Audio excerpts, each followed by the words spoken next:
السلام علیکم ورحمۃ اللہ وبرکاتہ۔ قال رسول اللہ صلی اللہ علیہ وسلم: لیس الشدید بالسرعۃ انما الشدید الذی یملک نفسہ عند الغضب، او کما قال رسول اللہ صلی اللہ علیہ وسلم۔ فرمایا حضرت رسول اللہ صلی اللہ علیہ وسلم نے، پہلوان وہ شخص نہیں ہے جو لوگوں کو پچھاڑے، بلکہ پہلوان وہی شخص ہے جو غصے کے وقت اپنے نفس پر قابو رکھے۔ اس حدیث کو ہمیں اچھی طرح سمجھنا ہے۔ غصہ آنا برا نہیں ہے، غصے کے تقاضے پر عمل کرنا برا ہے۔ طبیعت کے خلاف کوئی بات ہوتی ہے تو آدمی کو غصہ آتا ہے۔ کسی نے ٹکر مار دیا، کسی نے تماچا مار دیا، کسی نے گالی دے دی تو غصہ آتا ہے،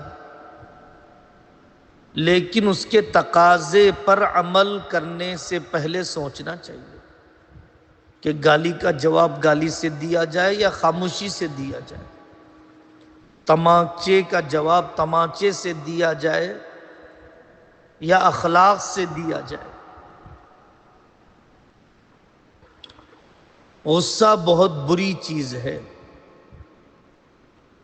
حضرت رسول اللہ صلی اللہ علیہ وسلم کی احادیث کا خلاصہ ہے کہ غصہ شیطان کی طرف سے ہے، اور شیطان آگ سے بنا ہے، اور آگ کو پانی سے بجھایا جاتا ہے۔ اس لیے جب غصہ آئے تو وضو کر لو۔ ایک اور حدیث میں فرمایا کہ جب غصہ آ جائے تو خاموش ہو،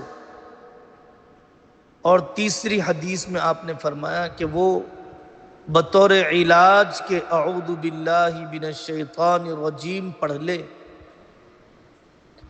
ایک حدیث میں آپ نے فرمایا کہ برتن کے ٹوٹنے پر اپنی نوکرانیوں خادماؤں کو نہ مارو، برتن کی بھی ایک عمر ہوتی ہے جیسے تمہاری ایک عمر ہوتی ہے۔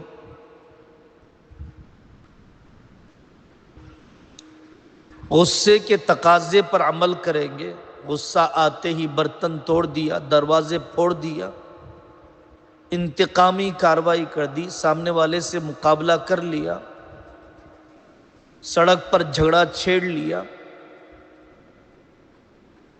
تو غصہ جب ٹھنڈا ہوتا ہے تو سب کچھ لٹ جاتا ہے، مال لٹ جاتا ہے، ہڈیاں پھسلیاں ٹوٹ جاتی ہیں۔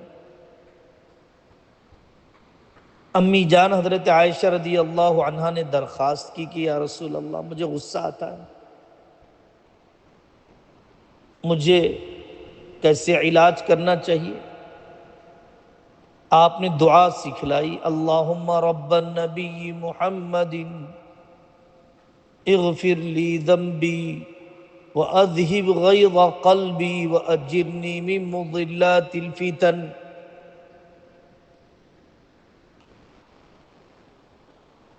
یہ کہنا غلط ہے کہ مجھے غصہ مت آنے دو ورنہ جو چاہے کر دوں گا میں، میرا غصہ بہت خطرناک ہے۔ یہ کمال کی علامت نہیں ہے، زوال اور بیماری کی دلیل ہے۔ فلموں میں، کہانیوں میں، ڈراموں میں غصے کو پورا کرنا کمال بتایا جاتا ہے۔ شیخ سعدی رحمۃ اللہ علیہ نے ایک پہلوان کو دیکھا تو اس کے بارے میں فرمایا کہ یہ اتنے زیادہ من کا پتھر تو اٹھا سکتا ہے لیکن چند چھٹا غصہ نہیں اٹھا سکتا ہے۔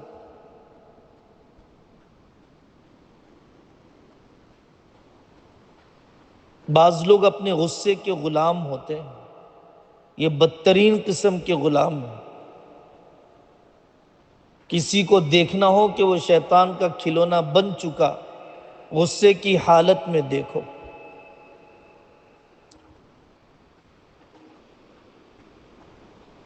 بزرگوں کی زندگی میں غصے کا علاج کرنے، غصے پر قابو پانے کے بہت سے طریقے ہیں۔ سب سے پہلا طریقہ یہ ہے کہ آدمی یاد کرے کہ میرا اللہ مجھ پر زیادہ طاقت رکھتا ہے، میں اپنے ماتحت پر اتنی طاقت نہیں رکھتا۔ دوسرا طریقہ یہ ہے کہ یاد رکھے کہ میرے اللہ نے مجھے گناہوں کی حالت میں دیکھ کر بھی کتنا معاف کیا، میں بھی ماتحت کو معاف کر دوں۔ تیسرا طریقہ یہ ہے کہ سامنے والے کی بات کو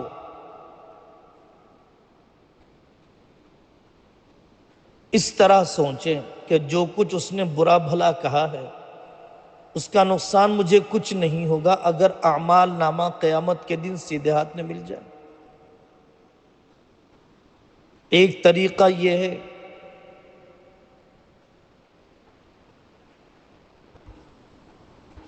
جیسے کہ بعض اکابر کا رہا ہے، عمر بن عبدالعزیز رحمۃ اللہ علیہ کو راستے میں انجانے میں پیر لگ گیا اور اس نے پوچھا کہ کیا تم اندھے ہو؟ حضرت نے جواب دیا کہ آنکھیں سلامت ہیں، انجانے پن میں لگ گیا، یہ کہہ کر آگے بڑھ گئے، جوابی کاروائی نہیں کی، بدلہ نہیں لیا۔ سید احمد شہید رحمۃ اللہ علیہ کے ایک شخص نے کہا سنا ہے کہ آپ حرامی ہیں۔ حضرت نے جواب دیا کہ میرے والدین کا نکاح ہوا تھا، دونوں گواہ موجود ہیں، اور یہ کہہ کر وہ آگے بیان کرتے رہے۔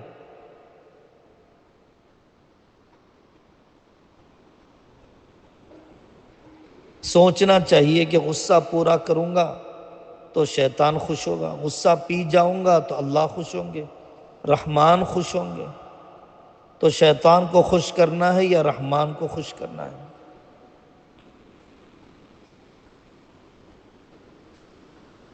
ایک اللہ والے سے لوگوں نے کہا کہ آپ فلانے گاؤں کی تعریف کر رہے ہیں، وہ تو آپ کی برائی کر رہا ہے۔ تو انہوں نے کہا کہ ان کے پاس برائی ہے، برائی خرچ کر رہے ہیں، میرے پاس نیکی ہے، میں نیکی خرچ کر رہا ہوں۔ اس طرح سے آدمی کو کوشش کرنا چاہیے